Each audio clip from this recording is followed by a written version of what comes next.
जय हिंद छात्रों, आप सभी का स्वागत है आपके अपने YouTube चैनल ज्ञान गंगा एजुकेशन में। तो चलिए हम चलते हैं। पीएड अंतिम वर्ष के अंतर्गत सब्जेक्ट है लिंग, विद्यालय और समाज। तो हम इसमें टॉपिक पढ़ेंगे पितृसत्ता, यानी पिता या पुरुष का शासन। तो सबसे पहले हम इसकी रूपरेखा देख लेते हैं।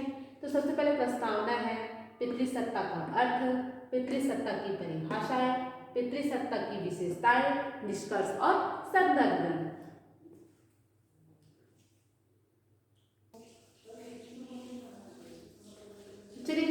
चलिए देखते हैं प्रस्तावना। जो पितृसत्ता है उसकी प्रस्तावना। पितृसत्ता वर्ड से समझ में आ रहा है कि पिता का शासन, ऐसा परिवार जिसकी बागडोर एक पिता के हाथ में होती है, अर्थात एक पुरुष के हाथ में होती है कि परिवार में क्या करना है, क्या नहीं करना है। तो पूरी इसकी जो कार्य जो प्रणाली जो घर की होती है वे एक पुरुष के हाथ में होती है। तो यही क्या कहती है, पितृसत्ता। एक परिवार में क्या होता है कि जो पिता होता है वह पूरी तरह से जो शासन अपने परिवार वालों पर करता है कि जो किसी बच्चे को बाहर जाना है, कि किसी बच्चे को पढ़ाना है, के लिए लिखाना है, कि उसकी शादी करानी है। ऐसी बहुत सारे जो घर की जो प्रक्रियाएं होती है वह एक पुरुष के हाथ में होती है, अर्थात पिता के हाथ में होती है। प्राचीन रोम में क्या होता था, उस समय जो पिता का जो शासन था वो अत्यधिक बहुत ज़्यादा था। वे इस प्रकार करके ऐसा शासन चलाते थे कि वे अपने बच्चों को खरीद व बेच भी देते थे, अर्थात प्राचीन रोम में।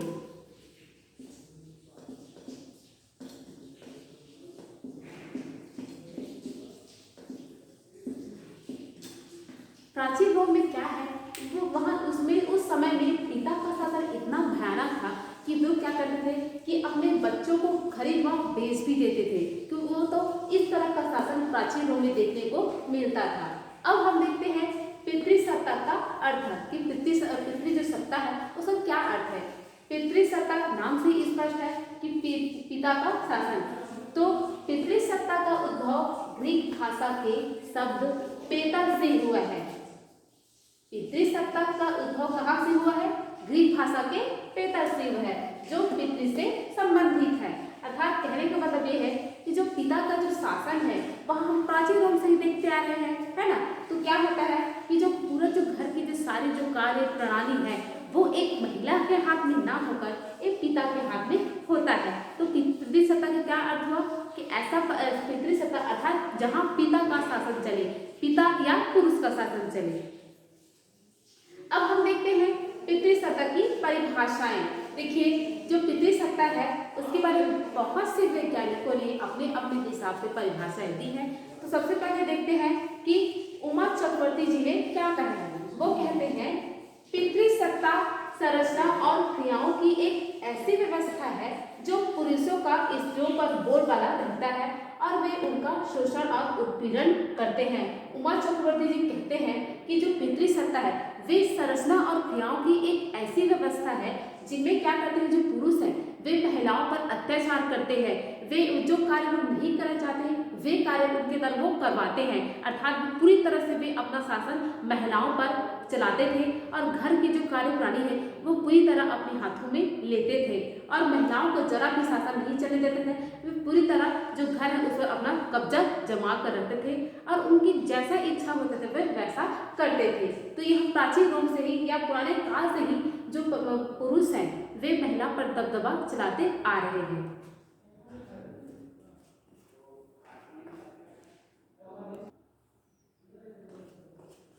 तो चलिए अब हम देखते हैं जो दूसरी परिभाषा है। समाजशास्त्री वाल्विक के अनुसार जो पितृसत्ता है उसके लिए समाजशास्त्री वाल्विक जी ने क्या कहा है। तो हम देखते हैं परिभाषा उनके आधार पर। पितृसत्तात्मक सामाजिक संरचना की एक ऐसी प्रक्रिया और व्यवस्था है जिसमें आदमी औरत पर अपना प्रभुत्व जमाता है और उसका दमन करता है और उसका शोषण करता है। वाल्विक जी का कहना है कि जो पितृसत्तात्मक सामाजिक संरचना की एक ऐसी व्यवस्था है जिसमें पुरुष क्या करता है, औरत पर अपना प्रभुत्व जमाता है, अर्थात अपना अधिकार जमाता है और उसका दमन करता है और उसका शोषण करता है। अर्थात इनका कहना है कि जो पितृसत्तात्मक संरचना एक व्यवस्था है जिसके आधार पर क्या है, जो महिलाएं हैं उनकी जो भी जो कल्पना होती है, उनकी जो भी वो चाहते हैं, वो उनकी इच्छाएं हैं उनका दमन कर दिया जाता था। तो क्या करते थे, ये एक पितृसत्तात्मक संरचना है, एक ऐसी ही वो एक व्यवस्था है जिसमें महिलाओं को पूरी तरह जो उनकी इच्छाएं हैं उनको दबा दिया जाता था और उनका शोषण किया जाता था।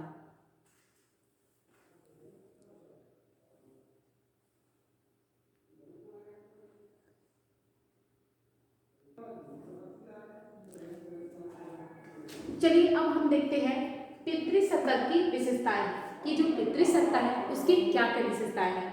तो सबसे पहले देखते हैं पुरुषों का शासन। पितृसत्ता का मतलब है कि पिता का शासन या पुरुष का शासन। हम आदिकाल से देखते आ रहे हैं कि एक जो परिवार है उस पर सिर्फ एक पुरुष का ही अधिकार होता है। अर्थात कहने का मतलब ये है कि जो परिवार है उसमें जो एक पुरुष है वही अपना दबदबा एक परिवार के ऊपर चलाता है। तो यही है कि पहला इसका विशेषता कि पुरुषों का शासन, कि एक जो परिवार है उस पर जो शासन करने का अधिकार एक पुरुष का ही होता है। अब दूसरा देखते हैं उत्तराधिकारी का हस्तांतरण। अर्थात उत्तराधिकारी मतलब जब एक परिवार में एक पिता शासन चला रहा होता है तो उसके बाद उसका उत्तराधिकारी उसका बेटा होता है। उसके बाद क्या करता है, उसका जो बेटा है वह उसके उत्तराधिकारी बनकर वह परिवार पर अपना शासन चलाता है। अब हम तीसरा देखते हैं पिता का परिवार पर फुल नियंत्रण। अर्थात ये जो पिता होता है या पुरुष होता है उस पर जो परिवार है उस पर फुल नियंत्रण होता है। किसी को किस काम करवाना है या क्या करना है या किसी को बाहर जाने देना है या क्या करना है, मतलब कि परिवार का जो पूरी बागडोर है वो एक पिता के हाथ में या पुरुष के हाथ में होता है। तो यही कहना है कि पिता का परिवार पर फुल नियंत्रण होता है। अर्थात वह कुछ भी कर सकता है, उस पर फुल नियंत्रण एक परिवार के ऊपर होता है। अब हम देखें चौथा सामाजिक स्वीकृति। सामाजिक स्वीकृति देखिए, ये जो पितृसत्ता है इसे समाज के द्वारा भी स्वीकृति प्रदान की गई है। अर्थात कहने का मतलब ये है कि जो समाज है वो भी ये चाहता है कि जो परिवार है उस पर सिर्फ एक पिता या पुरुष का ही शासन हो। तो जो पितृसत्ता है उसे सामाजिक स्वीकृति भी प्रदान की गई है। अब हम देखते हैं पांचवा प्राकृतिक व्यवस्था के रूप में। अर्थात प्राकृतिक व्यवस्था के रूप में कैसे हम कह सकते हैं, देखिए जो महिलाएं होती हैं वे पुरुषों की अपेक्षा थोड़ी सी मतलब कि कम क्षमता पाई जाती है, मतलब तो उन्हीं के आधार पर कहा गया है कि प्राकृतिक व्यवस्था के रूप में भी एक परिवार में क्या होता है, पुरुष का शासन होता है। मतलब ये जो महिला होती है थोड़ी मतलब उसमें जो शक्ति होती है वो पुरुषों से कम होती है। तो यही है कि एक प्राकृतिक व्यवस्था के आधार पर ही परिवार पर पुरुषों का नियंत्रण के लिए उन्हें स्वीकृति प्रदान की गई है और प्राकृतिक व्यवस्था के आधार पर ही एक परिवार पर जो पितृसत्ता है वो मतलब पिता शासन करता है।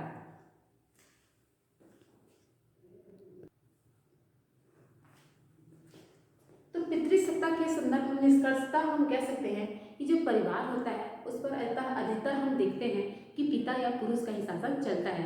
आदिकाल से यह परंपरा चली आ रही है और आज भी ये परंपरा देखने को मिलती है कि जो परिवार है उस पर एक पिता या पुरुष का फुल नियंत्रण होता है।